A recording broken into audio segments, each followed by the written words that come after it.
This is a James Poe Artistry Consultant Moment. Hi, Perceptive Readers. This is James Lynch, and I want to emphasize today is Wednesday. Why do I want to emphasize that today is Wednesday? Because of this simple fact, I have a page that will only go up for today. It'll be up all day, and then I'll take it down, okay? And it's going to be for just Wednesday. I have an intellectual exercise going on with myself, you see, doing quite a few things that I haven't been able to do, in a long time like I used to. So I want to do some of those. And then this is the thought I want to give you. Do you enjoy those motivational videos and speeches and keynote address that I even highlight on my website? Well, there's one type of tone of speeches that I'm hoping to see one day, and it really does have the motivation or the power of incentives. And I'm talking professionally. You see, there are, untold numbers now of those type of motivational videos that will actually tell you, you see what I'm saying, how to fight against this world, this dog-eat-dog world. And there's one phrase that just seems to always go through my mind, from the lowest denominator to the highest in society, I would say even on the level of billionaires, when they state, nobody cares. And so, the thought that really goes through my mind quite a bit then, if nobody cares, then how in the world did they make it? You see what I'm saying? And then they'll talk about your small circle of friends. But then they start talking about loyalty and betrayal, and that you can't trust nobody, and that nobody cares. So, you hear all of that. One thing I'm going to say is this: with the dog-eat-dog world and the toughness that you have to, have, part of that toughness has turned into just outright not knowing when to pursue good. There's a stinginess to this tough, this gotta be tough, etc. You heard me talk about it. And so what I'm getting at is this: when you want somebody to do something for you, you see, especially professional wise or what have you, there should be some type of monetary incentive at times. Now, granted, there may be a salary that's much higher attached to this or that at times. But I tell you what, this continuing to try to condition people's minds to believe that they always got to have their payments, you see, held off until some type of designated time or thought or approval of some persons who would never give it in the first place, that's not good. That's not good. I don't think that's a good practice at all. And it happens a lot.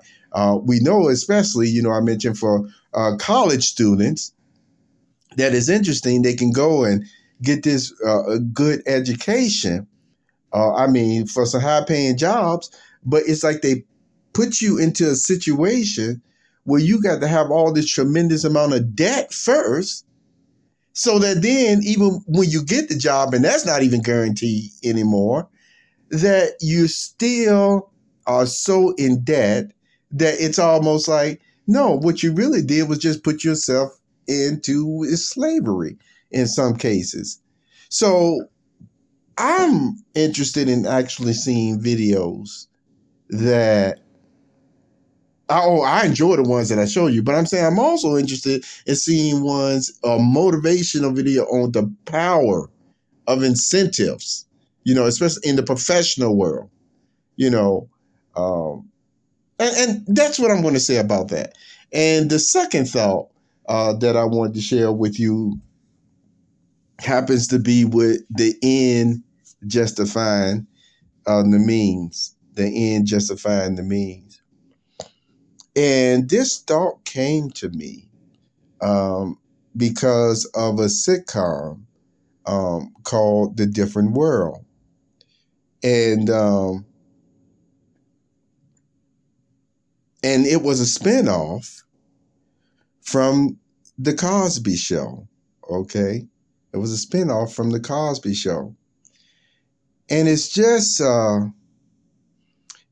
interesting because I saw it was an exposing of basically this reporter who went undercover, okay, at the college to find out how convicts, people who had spent time or maybe juvenile detention and we know for sure jail or what have you, how they were treated.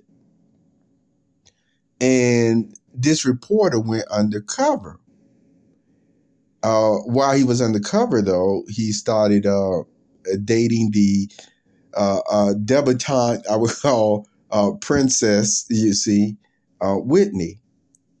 And so Dwayne Wayne was exposing some of the things that he was doing. And so a lot of people had misconceptions on whether, he was just bad for the college campus or what have you. And so he was reporting all that. Where I want to get to the point that at the end of this episode, because like I said, I just saw a clip of it. And I do remember from how many decades ago was that? I don't remember the whole episode for that one because it was just, it was just that long ago. And I was just thinking about, it wasn't a spaceship going across the skies, but make no mistake about it. I'm very familiar still with It's a Different World. And that's why it sent me to some other type of thoughts because they handled a lot of social issues and things that happen on the college campuses. And if you really want to, I'm telling you, get a impassioned view of the life as well. I've shown you this over the years without saying a word. And that's why, without really going into too much detail, but I just going to do it for this one. And I know I'm jumping around. I told you this is an intellectual exercise today of what I'm doing. And I'm not through yet. You ain't seen nothing yet for the day for Wednesday. I tell you that much. Or heard nothing yet. But see, here's the point.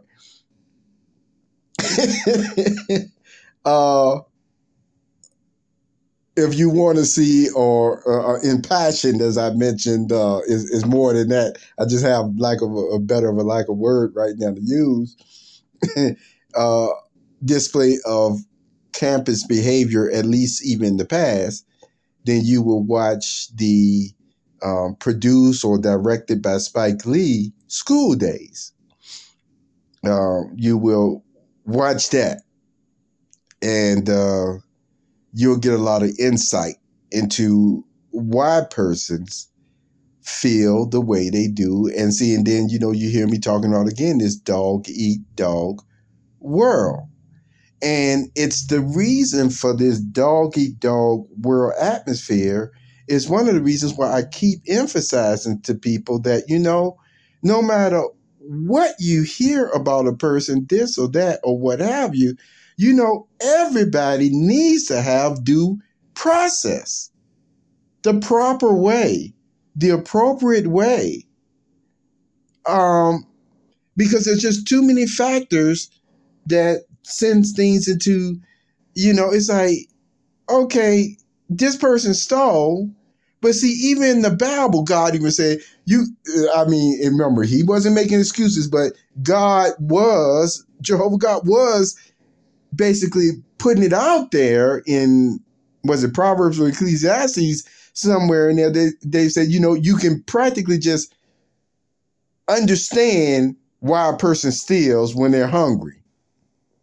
But then he said, still, they will pay that back and pay it back sevenfold. So the point is, you see how he was at least putting it out there that there are even sins committed at times, that it doesn't mean that the person is wicked. You see, it just was a weakness that they had succumbed to because of an extreme need, if you want to put it that way. Like if somebody was hungry, it's like, I got to eat. I got to eat. And it wasn't even wickedness. So what they did, like I said, robbing somebody, whatever, that's wicked. But see, we're talking about the heart. The whole thing is this system will make mad men and mad women out of all of us at times if we don't have the accurate knowledge. And even then, with the accurate knowledge, we have to deal with that, we're dust, as God says. So with that being said, at the end of that episode, and I'm going to close out about, that reporter who went undercover, he was trying to make amends and with Whitney and wanted to take her out, to dinner again, and really wine and dine her. And he said something about, basically, Whitney, I'm glad you agree with me that the end justifies the means. And that's when she ended up, closing the door, kicking him out, saying that, basically that, showing that she doesn't agree with it and that his means is justifying her ending that relationship that she had with him. I'm just paraphrasing it. So the whole point is, some of you perceptive readers know how I feel about that, because I've seen sometimes when something is really, really good from the foundation, from the start of what the person was doing. Like, some people will throw a birthday party, for people who, like parties. See, and so they'll keep it secret and all that stuff like that. I mean, we'll even tell them some, as they would call them, white lies or what have you. And the thing about it is, might even take something else from them so they won't find out about the party or whatever, you see.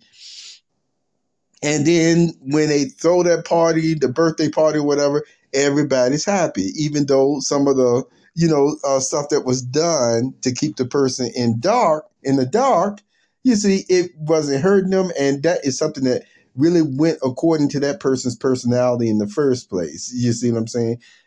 That's the only example I would use for that, because see, overall, I told you the way that humans are, in a lot of situations, I don't really get too much into that, ends or the end justifying the means, when from the get-go it was really just to bamboozle and take something from somebody. See, I'll go along with the other thought where some people said there's no such thing as bad publicity. And that's another thing that I don't agree with either, because I know there is. I've said before, if the persons who receiving all this publicity for this and that or what have you are just to stir up, conversation and talk, but then the very people never, hire the person, never purchased the stuff from them or what have you, all it did was just slander them. So that was bad publicity, because the person did not get the payoff, as it's called, you see, to be able to make their living or what have you. Now, in the end, and I know I do have to emphasize this, yes, in the end, because that person may have kept their relationship with God, we already know some people say in heaven or on the paradise earth, yeah, they finally get their rewards. But I keep telling you again, not everybody has to go through that type of extenuating extreme circumstances, in life, when you already have the well-established, if you want to call righteously inclined people who still will do the right thing, And so that's all I'm going to say. And I'm getting ready to go make me some coffee. If I would have got my coffee before this, then maybe I wouldn't have jumped around. But I did say everything I wanted to say in this podcast, okay? I did say everything. And yeah, I want to emphasize It's a Different World was a spinoff from The Cosby Show. And I still would emphasize. And if somebody feels, differently about it or what have you, you know what? You can write me. And you know what? And I'd love to be able to do an intellectual exercise, so to speak, off of if you do have a disagreement with what I'm about to recommend. I would still recommend that you also start from the palette of the Cosby Show, and then also maybe here it is. You watch one palette of the Cosby Show, then guess what? You watch the palette. Now I admit it's spoilers. There'll be spoilers going on to a degree, because then you'll see how even the Cosby's daughters and stuff had grew up. But the whole point is, you can watch one of those, a palette, then you watch the corresponding episode, like palette season 1. You see what I'm saying? Episode 1, episode 2, and you just go across like that. And that's what I would recommend. Okay? So have a very good day, Perceptive Readers. Take care.